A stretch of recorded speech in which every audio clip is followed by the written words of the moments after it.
السلام عليكم ورحمة الله وبركاته. ازيكم يا حبايب قلبي؟ عاملين ايه؟ يا رب تكونوا بصحة وخير. النهاردة بقى هنعمل مع بعض التوم. هنخزنه من السنة للسنة من غير ما يصفر ولا يبوظ ولا يجراله اي حاجة. آه بالطريقة دي عمره ما هيجراله اي حاجة، وهتشوفوه معايا بعد فترة تمام ان هو لونه زي ما هو متغيرش. اولا هنجيب التوم طبعا في موسم التوم. انا كنت مسجله الفيديو ده يعني قبل رمضان، يعني قبل موسم لما كان اوان يعني موسم التوم الاخضر. فبنجيبه كده وهو اخضر علشان بيبقى طري وما يتعبناش بقى في التقشير ولا كده.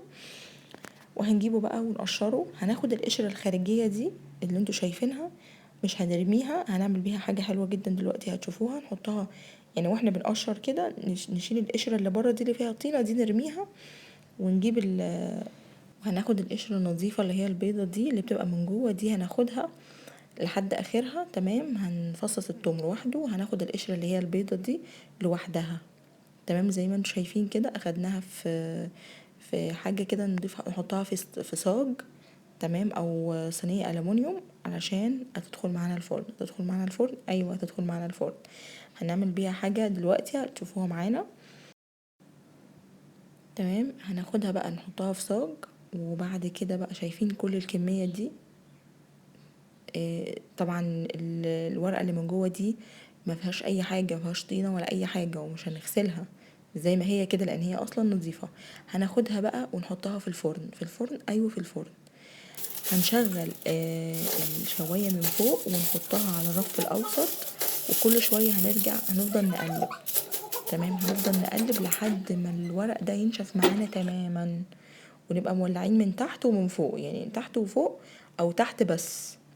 وهناخد بقى الخليط ده على الكبة، وهنعمل منه احلى واضمن واطعم توم باودر.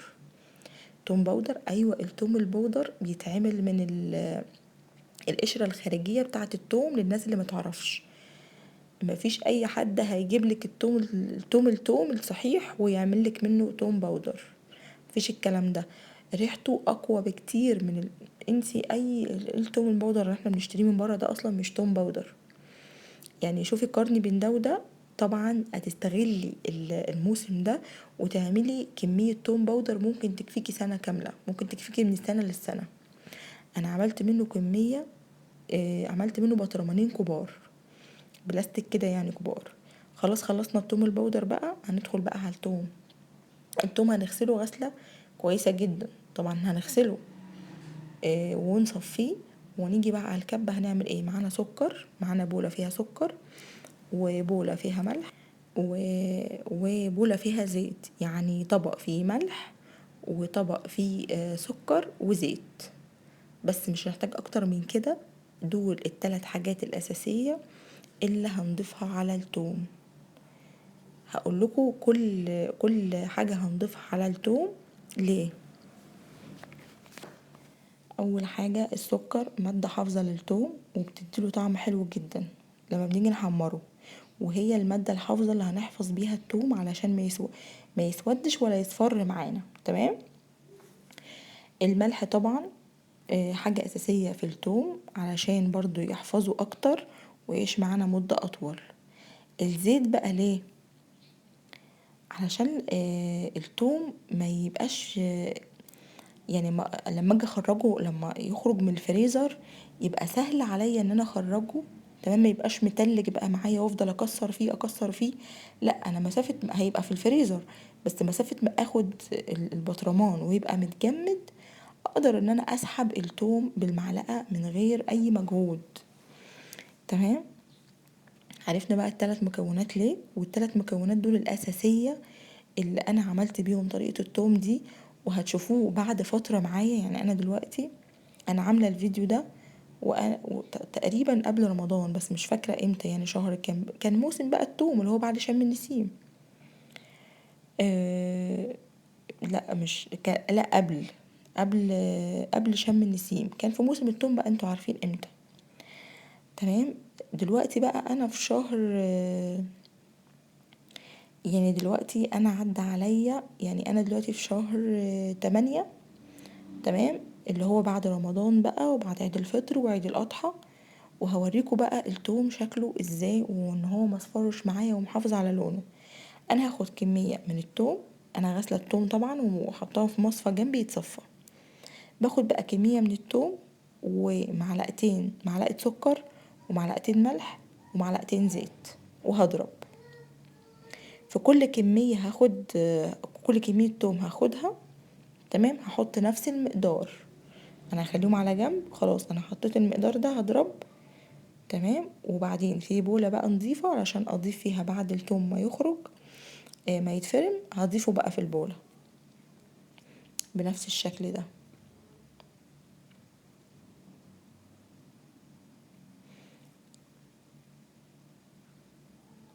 طبعا هفرمه كويس جدا علشان التوم الاخضر انا الحاجات اللي فيه دي مش بحب ان انا اتخلص منها. في ناس بتشيل لحد القشرة اللي جوه خالص، يعني بتشيل كل القشرة، لا انا مش بحب اشيل كل القشرة اللي في التوم.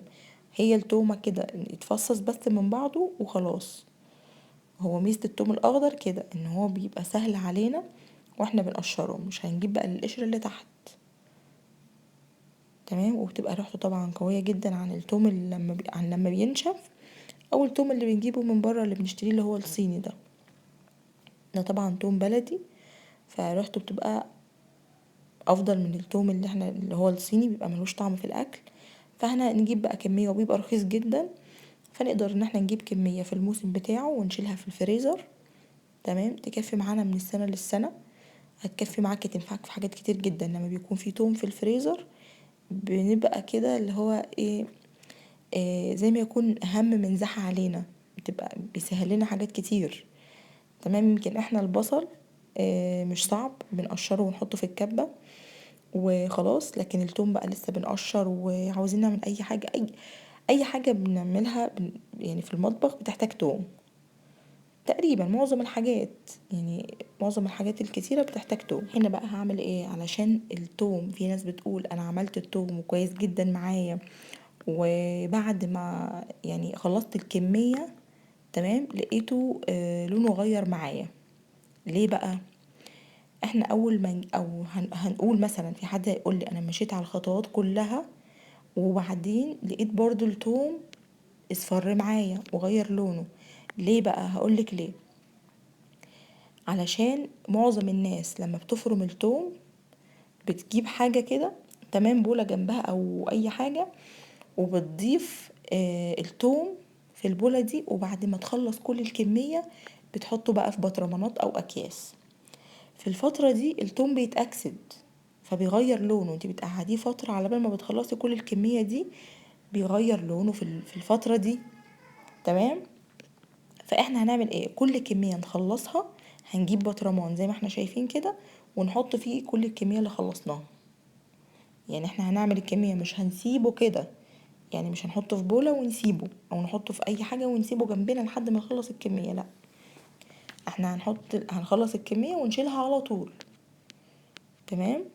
فاهمين قصدي؟ يعني هنخلص الكمية سواء في بطرمانات عندك او مش، مفيش، هتحط في اكياس، مفيش اي مشكلة. انا هحط في اكياس برضو دلوقتي معاكم علشان اوريكم ان بيتحط في اكياس عادي جدا، مش لازم بطرمان يعني، وهيبقى محافظ على لونه وطعمه وريحته وكل حاجة.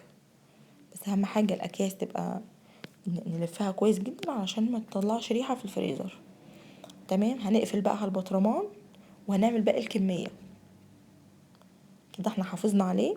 واول ما اتفرم على طول حطيناه في اكياس او في البطرمانات، علشان ده هيساعد ان لونه ما يتغيرش معاكي لو قعد فترة. وانا بقولك وانا واثقة من الكلام ده انه والله هيقعد معاكي من السنة للسنة من غير، وكمان ممكن بعد السنة لو عاملة كمية كبيرة، ومن غير ما يغير لونه خالص ولا ريحته ولا طعمه. هنضيف بقى الكمية اللي بعد كده. طبعا احنا غاسلين التوم كويس جدا ومصفيينه ما يكونش فيه مية، تمام. هنضيفه كده وانا قدامكم اهو، ما ضفتش مية خالص. ولو يعني في ناس اللي مش عنده كبة عادي جدا، فاللي مش عنده كبة هيعمله في الخلاط عادي جدا، بس هيحتاج ان هو يضيف بشوية بشوية حبة مية قليلين علشان الخلاط يمشي معاهم. تمام. انا عملته على فكرة عند ماما في الخلاط، وكان ما يفرقش اي حاجة عن الكبة. يعني عاوزة اقول للناس اللي هي بتخاف تعمله في الخلاط ان هو ما يلفش معاها، لا، نضيف حبة بحبة. هو هيبقى مي معايا شوية كده، بس هو كده كده هيتحط في الفريزر يعني، فمفيش اي مشكلة. شايفين انا كمان ده كان في الشتاء، يعني انا كنت عاملة التوم ده في الشتاء. تمام. فزي ما قلت لكم، لو مفيش كبة، خلاط عادي جدا، حبة حبة كده، شوية يعني حبة مية كده وهيمشي معاك. وهنا انا ضفت معلقتين زيت نفس المقدار، معلقة سكر كبيرة، انا ماشية بمعلقة كبيرة.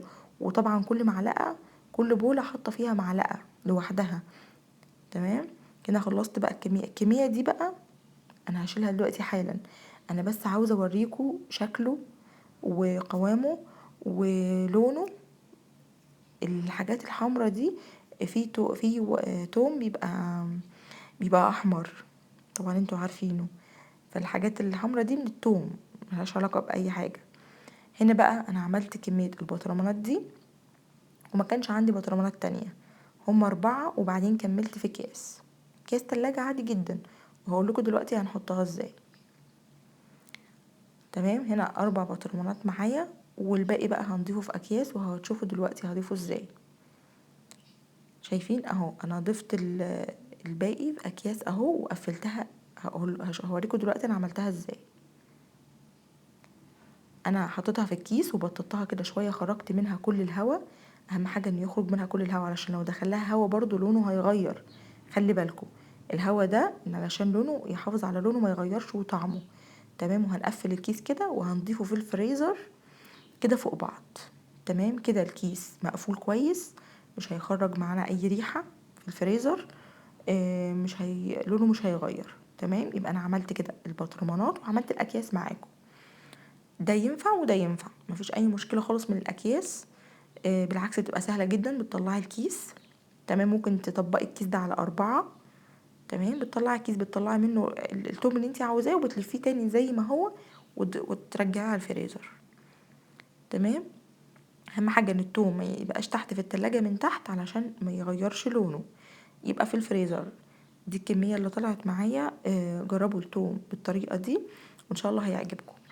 دي بقى شايفين انا حتى البطرمان خلصان معايا، بوريكم ان ولا لونه غير ولا اي حاجه خالص. شايفين انا اخده منه قد ايه، وكمان الاكياس كانت خلصت معايا. يعني انا عملت الاكياس خلصت معايا. ودي البطرمانات. يا رب يكون الفيديو عجبكم، وجربوا التوم بالطريقه دي حبيب قلبي، وان شاء الله هينجح معاكم ومش هيغير لونه ابدا. تمام. وانا بوريكم البطرمان التاني اهو، خرجه من الفريزر حالا اهو. شايفين حتى فيه تلج. وشكرا حبيب قلبي، والسلام عليكم ورحمه الله.